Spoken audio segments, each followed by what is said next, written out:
Gen Z, if I can say in general, because most of the things you say, you are really defending the common mwananchi or the Gen Z's, the agenda.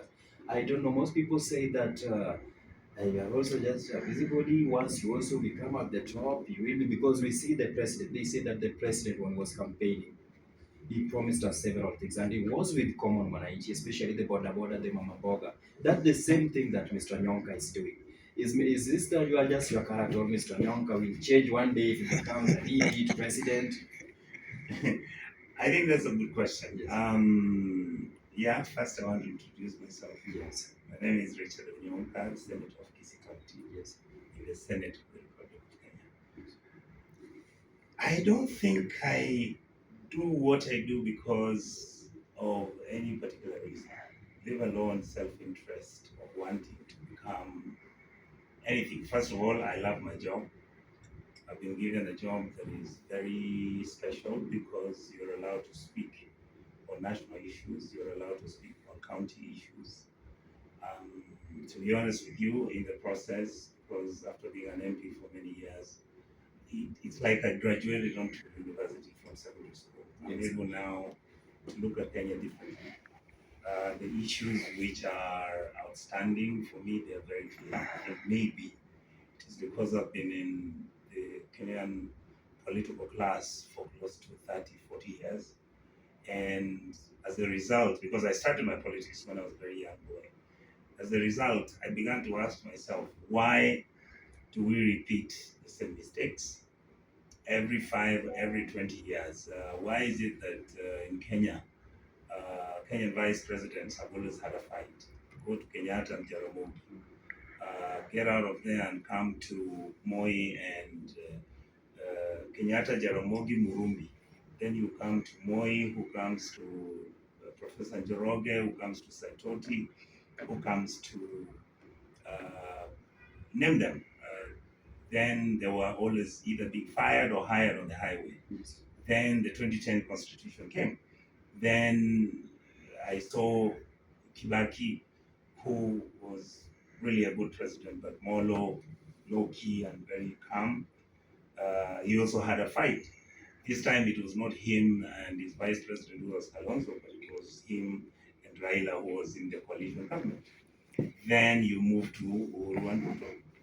Then you see Uhuru finishes his first term, the second term, Ruto is on the highway and on the road. He wants to be president. They fight. They finish. Then come to Ruto and Gachagua. Then what happens? Gachagua becomes impeached. When you study this, and especially given the fact that I sometimes take a little bit or more time to look at it, I then began to ask myself, what is it that I can either do or say? Hopefully, my colleagues in the political class can begin to change the way they do their business. So I want to say, first of all, that I appreciate and I'm thankful that the Gen Zs look at me positively. There are some who will be very upset because of my sometimes controversial decisions. That's how I am. But I will stay in the center. I'll stay in the center. I mean, I've been asked questions about, for example, why do I say positive things about Raila? I've said Raila has been one of the most consistent, most practical politicians I've ever known. But that doesn't mean that he hasn't made very serious mistakes which annoyed many of us. Yes. And yet, in reality, did we expect Raila to be an angel? No. I mean, these are the contradictions of our politics, including the issue which somebody asked me, said, did you agree that Raila actually stopped the Gen Zs from them taking over status and everything? I said, at that time, any mature, intelligent leader would have looked and said, now, let us assume that you are going to allow the Gen Z to take over. At that time, nobody even knew who Morara Debaso was. Yes. Nobody knew Kasmael. who Kasmael was. Nobody knew this young, beautiful girl who's Hanifa. Hanifa. Yes. I mean, these are children who have come up of the product of Kenya's misgovernance. And these children are that product and they are fighting for the space and they are not doing anything I wouldn't do as a parent, and number two, as a person who's gone through that same war myself. Because in 1982, when I was in the university, we were saying Moi must go. And the reason why I have stood up and I keep on raising these issues against abductions and killing people for political reasons is that when we were busy pontificating and screaming and talking about how Moi was taking the country in the wrong direction, even when some people died and many suffered, some of us could actually have been killed because we were the young boys in the university who are 17, 18, who were willing to carry guns and we wanted to overthrow the government. Did we understand what it meant? No. Did we have good governance as a crying call? Yes. So we were young, we were naive, we wanted to take over the government, but at that time, the discussion was that even the military could take over. But in Kenya, the military is very disciplined. The military has understood the consequence of making Kenya a dysfunctional state. The military is completely professional.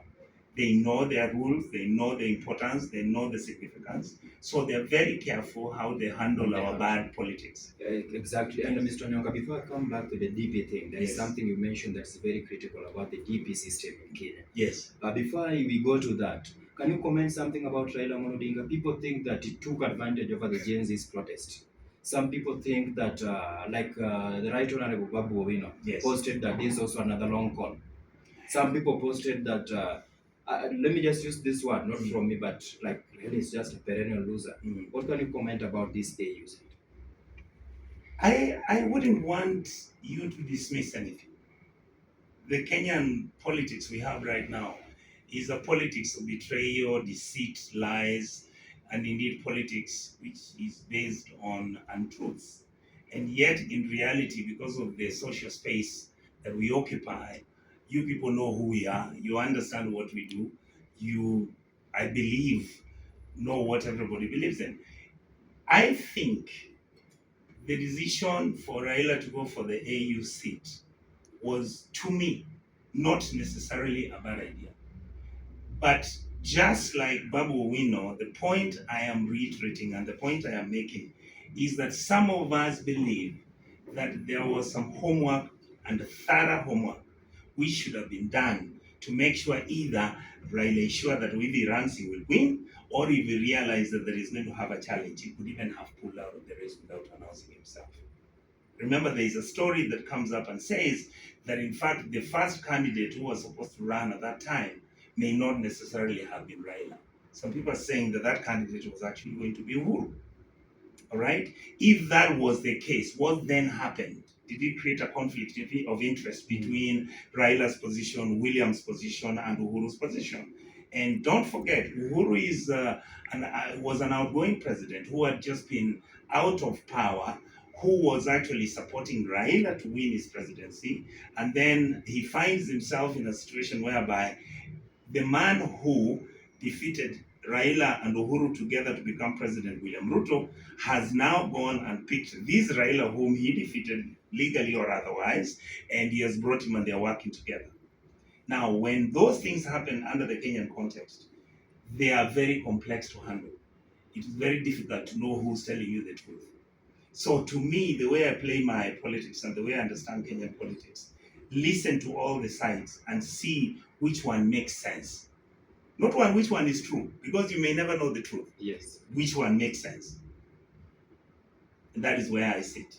And do you think, just from the MCA Kilele she also posted, Yes. that Uhuru really influenced this? He was in the street of Addis Ababa, he lies with the other oil business people from Saudi Arabia and Qatar, but you know them, people that trade in oil, only to influence this, and a lot of money were dished out, also only to see Raila fail this seat. Can you support this statement? No, let me answer that. Yes. In fact, Alaya has also been hitting at me for saying what I say. Let me now Yes. say what I say, because it is important to say what we say, Yes. because we have a right to reply. Exactly. All options for me are on the table. If you are telling me that Uhuru was in Addis Ababa and he was all over trying to buy people, why didn't you buy more people than him? If you feel that there was a necessity for Uhuru to come in and work with you, if you felt he had a role to play, what does diplomacy say? Why didn't you people first of all go and sit with him? Some people have even brought Kalonzo Musyoka into the picture also. These are statesmen of our republic. These are people, even when the younger generation may dismiss them, people may not know the relevance of Kalonzo Musyoka, or the relevance of Mukisa Kitui, or the relevance of all these people who are old. Even me, most people have never, sometimes they may not even take me seriously. And yet the truth is, we are the institutional memory. We are the ones who can tell Kenyans that is what I'm actually doing. I am reporting to Kenyans that the direction the country is taking is wrong. Why? Because I have historical examples which I can use to explain.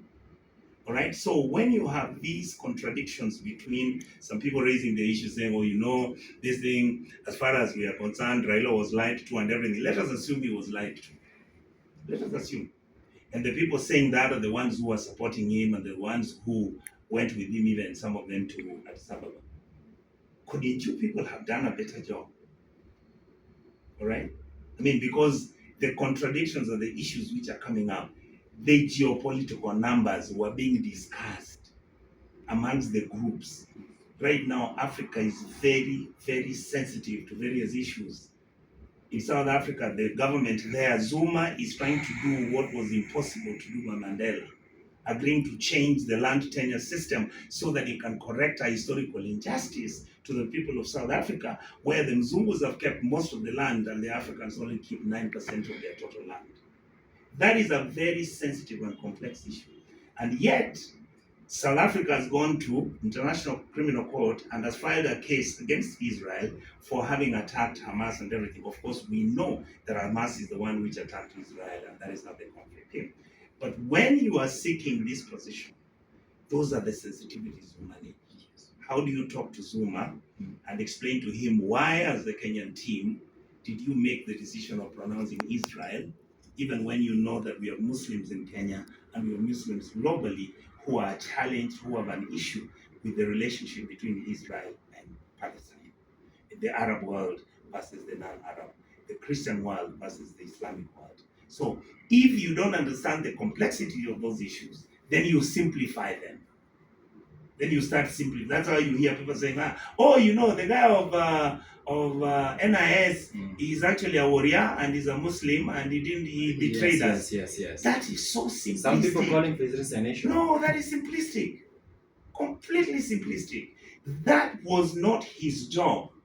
His job is to collect intelligence and give it to the head of state, who then decides what to do with that information. So if there is a failure, it is the president's failure, and not the officer's failure. Yes. So that if the president realizes he didn't make a failure, then he can fire him because he didn't perform. So MPs like Caleb Amisi calling for his resignation and Musalia Mudavadi is nothing, not serious for you? Very easy to do that. And yet the reality on the ground, I mean, some of us have raised different issues. I personally believe that we have so many well-educated, sophisticated ambassadors and people who have worked in the diplomatic service. These individuals worked for years and years. Some of them have done 29, 35 years, who have been given responsibilities of these regions.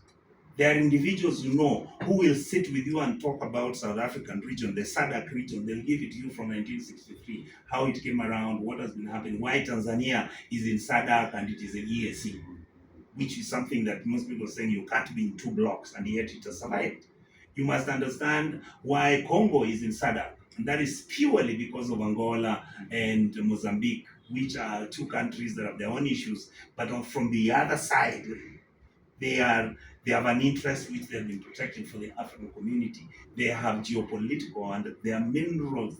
These are issues that you go very, very slowly and very quietly. I believe we made too much noise. Yeah. Yes. And Mr. Senator, Yes. if I can ask you, do you think the way Kenya handle its own resources, or just carry on ourselves outside here, is it pleasing? Because when we saw the new AUC from Djibouti, sorry, the guy was just saying we came with his president, wife, few security personnel. Yes. Unlike Kenya, that we had almost a whole bus. Do you think how we manage ourselves, is it pleasing to the eyes of other people? Thank you. I want to sincerely be honest about this matter. Our behavior is not in question because of what happened 2-3 days ago. Our behavior has been in question for the last 30 years. All the international organizations, the way we carry ourselves, the way we take positions. Once or twice we made mistakes, but to a large extent we stabilized if you look at the Kenyan foreign policy from Muni's time coming all the way, it has been kind of consistent. The difference, and I really, really hope that people don't misinterpret what I'm saying, the younger leadership that you have elected in this country is more interested in accumulation of wealth. He's more interested in keeping everything flashy. He's more interested in having everything to be more dramatic. He's more interested for very quick and fast gains. It's more interested in making noise. And yet there are certain things which you don't do by making noise. That there are some things which you carry slowly, meticulously. You plan, you coordinate, and make sure you execute with a given purpose and target to achieve certain results. So my argument is, if you now go back to what happened in Addis Ababa, you have members of the National Assembly and the senators and governors who flow to that place. They go and sit in social places. The whole night, 2 days before that, they're making noise and talking about how bado ni mapambano, and in fact, the way it is, Wambu has to be the president of Africa. Wasekao, we have got this one. Yes. It is already locked, and there's nothing anybody can do. And many of them then turned this national experience, which was supposed to be appreciated, not even enjoyed, appreciated by everybody. They were now beginning to own it and believing that if Jacom Raila wins the AU seat, and if they imagined themselves actually being at the airport in JKIA and then flying maybe to Kisumu and they're in Kondele, and they'll say, "We've just come in Baba, just now." Now, those things, they do work, but there are times when they don't work. The Kenyans, we are too noisy, we are too loud, we look at other people with contempt. We don't treat our neighbors and friends with the respect they deserve. And that's why some of them are not voting with us. Yes. That's why some of them believe that unajua hawa Kenya tabia yao ni ya kawaida, mabepari. These are capitalists who want to be rich quick. Get rich quick scams who are selling gold scams from Congo to that is the mentality that our country is now being seen as. And yet some of us are saying you can have young people who've been to school well, who can stand up and articulate positions of national favor or regional favor, and they can be given leadership positions and they can execute that responsibility, and they can do it and execute it very, very well. So it is us as a country to decide what we want. Yes. Whether we are going to get leaders who make noise, who scream, who want everybody to know what they have done. Leaders who just are there for the show and for the drama, yes, of course. And then maybe we need leaders who are going to sit down and be thoughtful, come up with strategies and policies to change the status of our people, particularly poor people in this country. Okay, as we finalize on this issue of AU, yes, do you think what next for Baba? Some people think that he will come and not team up with Gachagua. Some people think that he will still come and work with Ruto. Like we see so many MPs saying that Raila will not be used as a tool to fight Ruto, because they think that so many influential people that had hands in this Raila's failing AU job. So they want Raila to come back and team with another people only to fight Ruto. According to you as Mr. Senator Richard, yes, Onyonka, or do you think what next for Raila? Sometimes a leader must sit down and ask themselves, what are you? Who are you? What do you stand for? How do you want people to see you 10 years from now, 50 years, 100 years? What is it that has made you to be given the opportunity to be respected and be loved by the people? For me, the most interesting thing that you must do is be honest with your people. Right? And some of us, what was nearly heartbreaking our hearts is when Raila said he was going to work with William, which I felt was okay, so long as it balanced the country so that we don't go any extreme. But then, if Raila has come back and is going to join President Ruto, for example, I expect him to demand excellence from Ruto. I expect him to ask Ruto to stop abductions, make sure that Kenyans begin to heal, make sure that we stop the corruption that has made our country look like a banana republic, make sure that all these new programs introduced, whether it's NHIF, SHIF, whether it is university funding, whether it is whatever that he wants to do. I hope that, because Raila was there in the coalition government with Kibaki, Raila was there with me in that same government, and I saw what a coalition government can do. Number one, people stopped stealing. They stole a little. The first 2 months of that coalition, 3 months, there was the stealing of maize, there was stealing of sugar, 2 scandals, 3 scandals. By the time we were on the second year of the coalition government, the reality is that actually that is when Kibaki was doing the Thika Expressway. Why? Because we are the ones who used to go and inspect it, even though we were in government, but we were in ODM. We used to look at selection university students. How is the money being given by health? We used to look at roads. Where is money going? How much is going to Nyanza? How much is going to Western? There was a more like give and take arrangement on what we were doing. So my point is, I believe that Raila will demand that the president serves the country fairly, that he will in fact be somebody who's going to understand that this republic needs a softer heart. Exactly. That the president cannot come and behave as if he needs excessive power than what he already has. Okay. Kenyans know him, they respect him, they gave him the vote. Can he please begin to fix the outstanding things which affect Kenyans, particularly the issues affecting the young people in this country? If you fix university funding, make sure she and SHAF is working, make sure you come up with a program on how to adopt and accept young people who are going to get either through stimulus package programs within the county governments where people are going to get jobs like kazi Matiang'I, where vijana na kazi, and compress those. Make sure you have a clean system which is not corrupt. Make sure all the names are available. Make sure it can be done. Why? Because it's been done before and the money is always available. Yes. Look at our budget. We are now going 4 trillion. Yes. Jesus, you know that's a lot of money. Mr. Senator, there is a time you almost shedding tears in Parliament. Yes. When you were saying, in Senate, I mean, when you are lamenting that some people are acquiring more than enough. Somebody wants to have over 1,000 hectares of land. Yes. Somebody wants to acquire over 7 luxurious cars. Yes. Then we say that the country is bleeding, the country we are suffering because there is a lot of debt. Yes. As a country. Yet people know, and it's written everywhere, that we just have few individuals that are mostly politicians, that are corrupt and they stole more than expected. What do you think if the accounts are just freezed and then we pay out the debt? So what way are you working out on so that you see this thing is sorted? Because the money is with people and those people are in Kenya. It's a very good question. I don't want to give a simplistic answer. The truth is, I can tell you till today, your money is stolen during budgeting. That is when money is put into projects which may not exist. When certain government departments are given budgets which you can't explain, then this money, there are arrangements made on how people are going to, we use the term kite or take away from those departments of government. There's a story all over the place on that. This is where the loan not being taken left, right. Wait. Then once the budgeting is done, this is where people sit down and plan which loans they can bring so that this deal which they have organized can be done. If I believe 100%, if our republic is able to collect 3.5 trillion shillings from our revenue, we actually don't need any more money. We don't. Why? The Auditor General has said every single day, and Uhuru confirmed it, the amount of money being stolen is 2 billion shillings a day.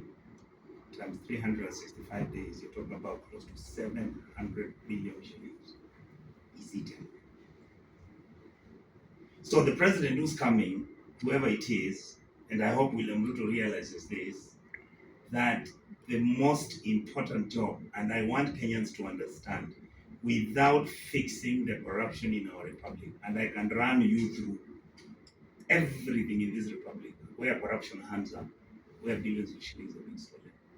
So we need to be much more serious about corruption. We need to be more proactive. If anything, discourage people. You know, recently you've seen EACC, they've started running around. Yes. I am hearing from people's phones that, hey, jamaa ameanza kuja bwana. Punguza speed. At least to have, at least if somebody has stolen public money for medicines, please take him to court. You know, take it. Let us have a country that is responsible. My feeling right now is that all of us are not responsible. Why? People be as rich as quickly as possible. Whereas the modernity that we have now with social media, TikTok, Facebook, and everything. I mean, where now somebody doesn't even buy a big car and keep it, but he buys a big car and he wants to show it. So those are things we must deal with. Because there are others who have never bought a car, have never even ridden in a car, who just need clean water, medicines, and their children to go to school. That's their dream. Why can't we just fulfill those? Yes. Yes. So people have been also questioning your jobs as senators. Yes. Some say that they are also just verbal senators. Yes. Where during the sittings, they make sure that they've shouted to the loudest of their voice. Yes. But on the ground, they do nothing because your work is to counter check Yes. and to impeach the president. Yes. The president we have seen is corrupt. Mm. People say that the president is corrupt. People are shouting everywhere, crying True. that the president is corrupt. Very true. At the same time, governor, even your own governor from where you come from, Yes. it was not the last part. The issue. The ranking. Today is the last. Is the Yeah. last. It's there. What are you guys doing in place? I will tell you. Wonderfully enough, now Kenyans are slowly beginning to understand what our responsibility and jobs are. My job is to tell you what is wrong. The constitution then has set up institutions. You have DCI, oil DPP, you have got ESC, ESCC. These are institutions. If I have pronounced myself, can I give you a very simple example? Didn't we pronounce ourselves like me about the Adani story? Other than the president coming to National Assembly and announcing that this deal has been stopped, did anybody look at the legality or illegality of it? Stopping it now? No. Is there any question that this same thing of the Adanis can repeat tomorrow? Most likely, if everybody is sleeping. All right. There was supposed to be an inquiry to find out exactly what really happened. What opinion did the Attorney General, Justin Muturi, what opinion did he give about that deal? Is there a possibility that the reason why his son is actually being abducted is because he was against the Adani deal? Shouldn't Kenyans know? Then we are being criticized for telling you the truth. Why don't you follow the truth? Finally, guys followed after Amenya sent this thing to him. And by the way, this young man you see here is one of the people who told me the Amenya story. He's the one who told me, please, pick on this story because we are in a bad place. Hadn't I stuck on that story, that mentality that Kenyans have, that, oh, this one is now looking for money. In fact, no. Some of us are ready to remain in that house. I'm ready to stay alone. I'll be raising the issues that I think that are critical for this country. And it's not money that I want. I really need money. But I'm not going to come up raising critical public issues because I want to blackmail somebody. There are cases I've been told, blackmail this one, we make money. And I've called the person who are being told to be blackmailed, and I've told him I was told this, I'm not interested. Because one, I know you. Number two, I know this is office politics. So the job of the Senate, before 2023, the Senate was docile. The Senate was not proactive. We came in because some of us, I went to school after Nairobi University, I went to the United States of America. I know how counties who are supposed to be the states in America operate. I know how the Senate operates. I know my rights. I know what I need to talk about. So many of us are coming in and now beginning to engage the Kenyan public. I can't be the one who is fighting for you on the corruption that we are facing, for example, in my county.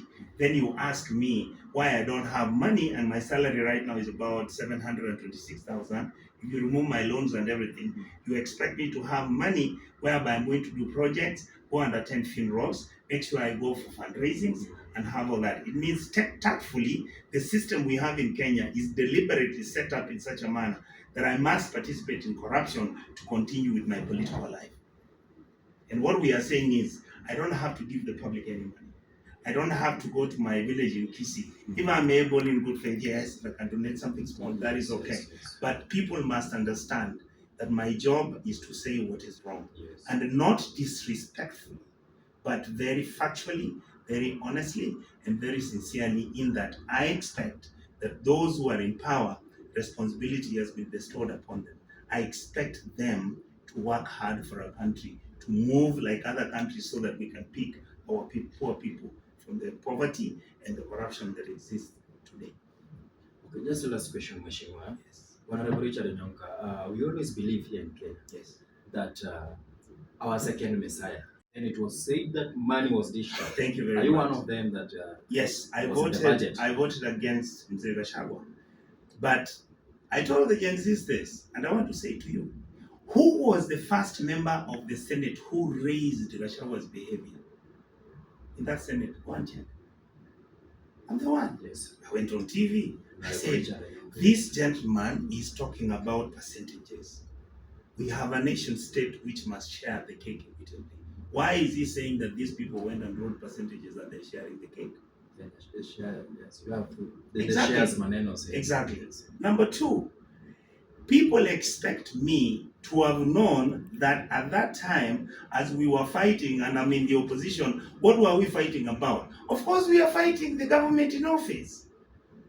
Why did people expect me to rationalize Gachagwa's existence, therefore, as they said, so that he can fight Ruto? My job is not to keep Gachagua to fight Ruto. My job, you gave me a job to evaluate him and judge him fairly and whatever, so that he's able to do what? So that he's able to be either a man who can defend himself and a man who can stand up and say, very good decision, because he wanted to see who are good people with him. But I've told him, even when I went to go and meet him the other day when I was introducing Fred Matiang'I, I told him, the deputy governor, at that time you were doing a different job. Now you are doing a different job. Now at that time I finished with you, but it was not personal. And now I'm starting with you. Even this one is not personal, purely professional. Me, I have been around for quite a while. I want to plead with the youths, do not, under any circumstances, be discouraged and think that whatever that happened last year, even yesterday, I was so happy when I was listening to President Ruto saying that the Gen Zs woke him up and then it gave him an opportunity to for bread-based government. Now he has finished. You call it bread based? I call it bread-based because my colleagues are behaving that they're eating all the bread. That's why they are screaming all over the place. I've told them, relax. You will give them. I would love, as an ODM senator this year, for John Badi to come and say, I have discussed with the president and we have agreed these taxes we are reducing, this one we are reducing. The money we are giving here, we are taking it away because of wastage and everything. That's what I expect the minister to do. So my argument is the young people of this country, the onus is on you, the responsibility is on you to decide which state of government, what kind of government you want. You can decide to have a government that has order, where everybody who comes into power cuts the trees in a township like this, where the roads have got potholes and they're running and it's okay, where noise pollution is normal, and if you are not able, then the people who are close to the governor or whoever that is close to government, they can have their noise pollution and life moves on. And in fact, the religious organization can even decide to have a kesha for 99 days and him when he started being the minister for ICT. I watched him when he then moved on to the Ministry of Education. Many Kenyans do appreciate the energy it took.